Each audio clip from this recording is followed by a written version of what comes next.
हाय नमस्कार जय जगन्नाथ आपण मानक आज ब्लॉग को बहुत बहुत स्वागत। आज पोलोरी अमावास्या रे मुझे सब रेडी कर सारे देखु हलदी रे केमिति माँकर फेस बनई आठी वज्रमूली डाल को रखी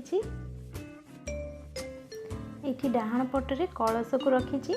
आठी दीप धूप भी लगे आठी मुरुज भी पकई देखु ये 7टा सूता को हल्दी पानी रे बुड़ेकी 7 खंड हलदी को मु गंटी दे रखी ये 7टा कखारु पत्र पकईकी मु भोग पाई बाढ़ी देली आमर जहाँ जहाँ सब अच्छी मुझे ही बनई ये आरिसा मोदक आठी 7 प्रकार फ्रुट्स नहीं ये 7 प्रकार सागर गोटे साग बनई 7 प्रकार परिवार मु गोटे घांट तरकारी बनई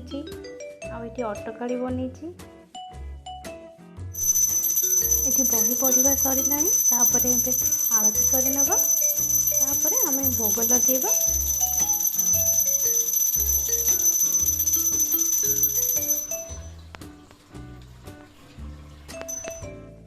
आशा करुँच आज भिडियोटी आपण मानक भल लगे भल लगे लाइक शेयर और सब्सक्राइब करने को भूलिए ना। Thank you.